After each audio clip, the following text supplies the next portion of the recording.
How's the search for the right side of the line going right now? Where is the most movement? Is it like right guard, I assume? We're working on the right side. No, we're still trying to find five. So, once again, these guys, we're going in platoons. We're seeing who works well with each other, who's at what spots, and how that works. And we're just finished 9, so we've got a lot more still to go. But yeah, still, guys competing on the left side. Got some young guys. Austin's been doing a good job coming up.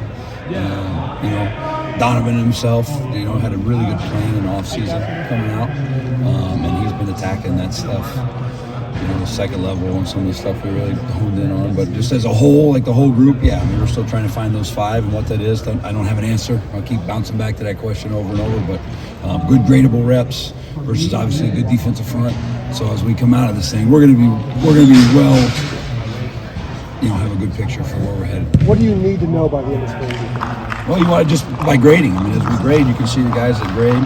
Who grades well in critical situations, or we have to put them in a third and long situation. We have to put them in coming outs. We have to put them in short yardage. You've got to manufacture enough of those so you can see in critical situations how these guys respond, as opposed to just a controlled rep or drill all the time. And then you just grade those, and then the cream always rises to the top. So you're going to see that, and it's going to shake itself out. What's the balance between experimentation, wanting to put guys in different spots, but also wanting guys to get? Yeah, it's not necessarily experimentation of like different positions. Like guys are locked in. It's just a matter of with other guys next to them. Yeah, but who's taking who reps versus who right now? Right. Honestly, you got to make sure that you're getting good reps against really good gradable reps versus our front. Obviously, whoever's next to you, a tackle, a center, a guard, tackle, whatever that may be. Like, if you're going against Ty Lee, you're going against Ty, you're going against, with Hero and K-Mac and these guys now, we're getting really good gradable reps that way. How have you seen Carson respond this offseason, the way everything ended? He had a great offseason. Just all started in the weight room with Mick. His weight's up, he's thick. He's always been an explosive guy, but playing with a little bit of power, behind that. He's learning to do that. And the natural maturation. For all those guys, you talk for him, just his class alone. You're talking him, you're talking George, you're talking Tegra. Like, those guys are going into year 3. That's when you really start to figure it out. Your body, the speed of the game, the technique, the fundamentals. And he's done a good job of adapting and really growing himself on a pace that you need to for a young guy that's coming out of the fire a little bit last year. Yeah, he talked about being at a better weight now. It's not water weight; it's real weight, close to 300. He talks about being faster, more confident. Is that where for center was last year kind of trial by fire for him? Is it just how was that process with not playing at all his first year, starting? It's for whether it's Carson Hinsman or Johnny Jones. You get thrust into real reps and the full speed. It's faster than you've ever seen. And so now he has that book of work too that he can look back on, where the understanding of the game, the understanding of the speed of the game, the intensity, I've said it 1,000 times, that he doesn't get incrementally faster or stronger. The game mentally slows down for him so he can use his skill set that way. So what is that we're talking about? That's his weight, that's his strength, because those numbers are going up. So he can play with more core strength, he can play more contact, he can play more comfortable, even though his 40 time didn't go from a 5.0 to a 4.8. How have you seen Seth acclimate himself into the room and into the program? He just jumped right in. Unbelievable job both ways of him just coming in with shelving the ego that he really had none, and walking in saying, I'm walking into a room, as we told him when we recruited him, you're coming into a room with a bunch of good dudes. And then our good dudes are good dudes. He came in and there was no, it's you're here, here's how we do, here's how we operate, and let's go. And so that learning curve for all those, whether it's a high school mid-year guy or a veteran mid-year guy that transfers in, there's a learning curve there. It just, circling back to what we had, natural maturation a little bit, because he's been through a little bit of spring ball, he's been through a little bit of camps. So you're still learning new terminology, you're learning a new skill set, but he just dove right in and wanted to be a sponge and wanted to learn. He's doing a good job, and he's improving every day.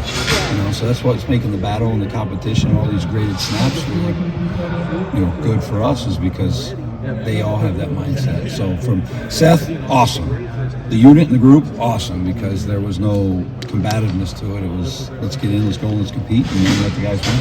Justin, what about Luke Montgomery's skill set made you guys want to give him a good looking guard? Just learning the same deal. Young guys, you come in, you got to learn how to play in friction.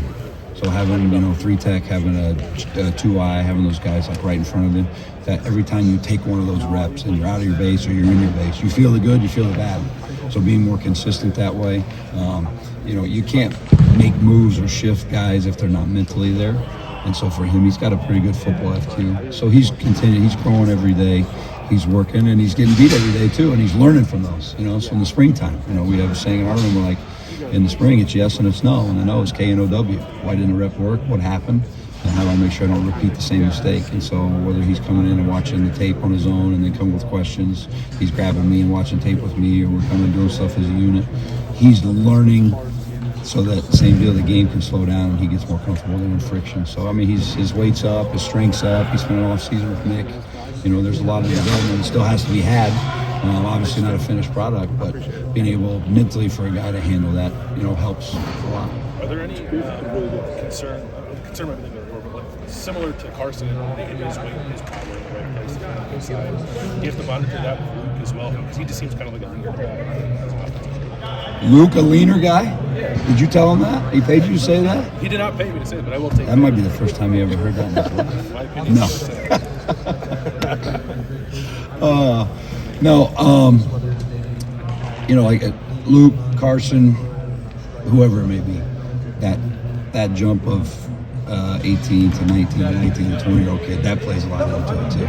Being in a full year with Nick, all of those guys, you come in at mid-year, like you're Devo and Dion and Ian Moore right now, you're keeping your head above water. That's your whole first year. Now you can actually get and we can sit. So when you sit and talk about a jam combo or a lock or whatever the call may be to Luke, he registers that and not like something new, because then there's paralysis by analysis. So I think the mental part on top of another year of natural maturity of getting bigger and stronger, that's always going to help. Guys here, they're not going to regress. It's going to keep adding progress, and how fast can we get that going is what we're working on every day with him. Justin, Luke said that he would have been all guard to this point, and Coach Day's mentioned several times that Josh could play guard too, and you guys are trying to work through that fire. Josh could play all five. He snapped the ball in high school. Josh had a great offseason. But for you, when you're going through spring and it's fact-finding and experimentation, how much do you want to put them in different spots or not? Because you also have an eye on August to try and settle on a 5-man rotation. What's the balance of that for you? You have to get a really good gradable set so that everybody has numbers of, just like we said before, how many times have we done a run blocking or pass blocking in this situation, so that all evens out. So it's not experimentation, it's just making sure that you get a good book of work. Grade that. So as we, work guys around the platoons and go, just to making sure that everybody gets good gradable reps, so we can sit back by the end of spring and say, all right, you're comparing apples to apples and oranges to oranges, and not, apples to oranges, because it's completely different that way. So that's kind of the thought behind that as you're going through the spring. When you got here a couple years ago, when we first met you, if I would have told you 2 years from now Chip Kelly's going to be here as offensive coordinator, what would you have said? And laughed. But then I said, it's college football, so who knows, right? What's that been like? I'm sure you're enjoying it. What's it been like so far? Yeah, he just added to another piece of just good people here. You're coming to work here with guys every day, with the kids we talk about a ton, but then for us as coaches and as staff, so adding just another good dude that's in the room. Obviously, as he says something and, he might speak in old terms or terms that we had, maybe be a little bit of the Rosetta Stone, like, no, this is this. He's like, yeah, that's right, because that happens to all coaches. It happened to me when I got here first. I was with Coach Day sometime with Ryan. It's like, what do we call this? Because he was in a system like that before. He said, this is this now. So I think just the, translation of the Rosetta Stone there helped, but just overall standpoint of adding a great guy that's a great coach that's been around, he's going to supplement the room, and every time you add something new to the room, then that makes the room better, it makes you individually better. Oh, look how he does that. Maybe I could do that. Maybe I could bring that to my meeting room. Maybe I can bring that to communication to the staff or to the kids or whatever it is, because he's done it for a long time, and he's done it at a high level for a long time. So it's good to add that guy to us and then continue as us, the rest of the staff, for me and Brian and Key and everybody, just learning and growing with that. What does he bring kind of specifically, just, does he, from a talent standpoint, does he see things sometimes that others don't see? Does he, what does he kind of bring just from the chalkboard aspect of things? Well, I mean, but you're saying, so what does he see? It's good to have fresh eyes come in and maybe, you get in a routine and you get in a rhythm. Does he have a feel for like certain aspects of like the running game and things like that that you've noticed over the years? Football. He's one of those guys I think goes in the category that's forgotten a lot of more football than some people have learned in their life. But no, I believe he coached every position on the field, both sides of the ball through his whole career. So as he looks up and he writes when he's talking about, well, this will linebacker's going to do that, then he might have coached that at Columbia, right? Or this is what the 3-tech's going to read on the down block of a tackle, because he's coached the offensive line and he's been a coordinator for a long time. So just a really good vision of big picture, understanding, and the next step, and not just being right now. Yeah.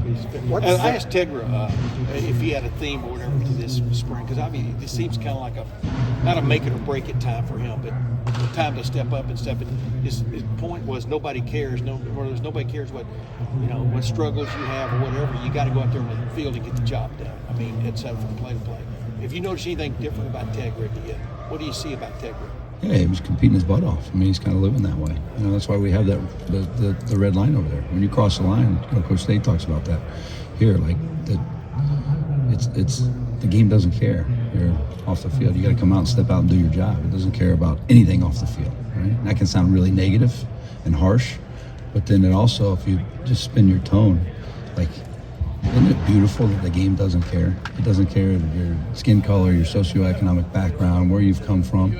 If you just want to do it the right way in the 53 1/3, the game will love you back.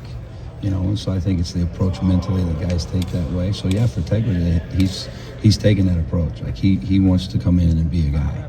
So he's fighting and clawing and scratching every day. So when he makes a mistake, he's trying to correct it. When he does it well, he's trying to enhance it.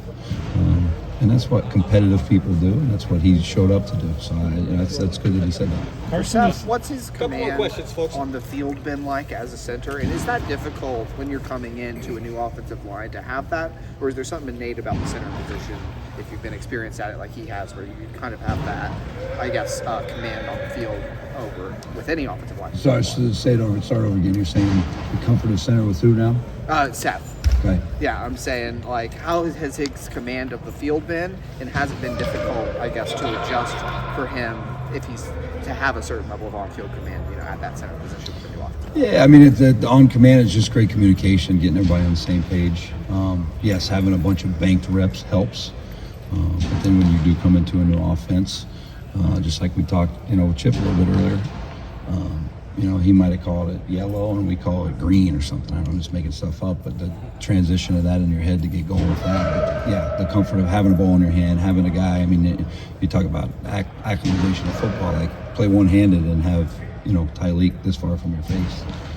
You better have command of something, So you got to understand the communication and the technique and those things there.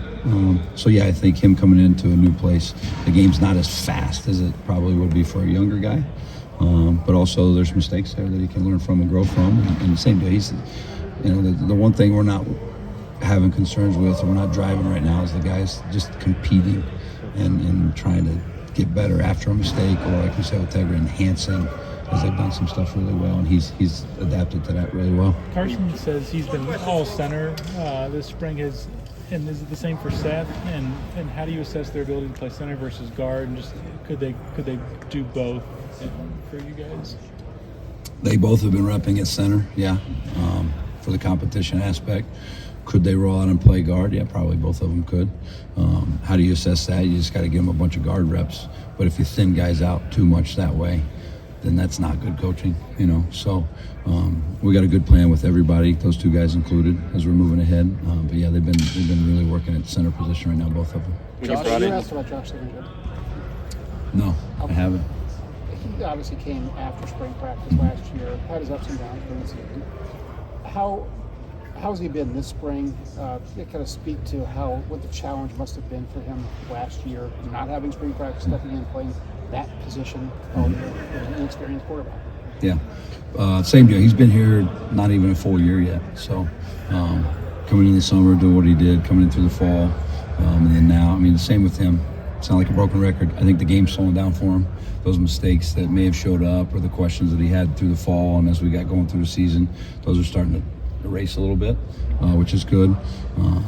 His communication level, he's just talking more. That's probably the best thing that he's done so far. He's a highly, highly talented guy. We're just developing that skills and discipline and does go into communication. So as he communicates and talks, that's probably the biggest thing I've seen from him, which I think, volume and communication equals confidence. And so he's playing much more confident right now. He obviously has talent. He also would have a few plays a game where, whether it be a penalty or whatever, you see them reduce those. A bunch, yes.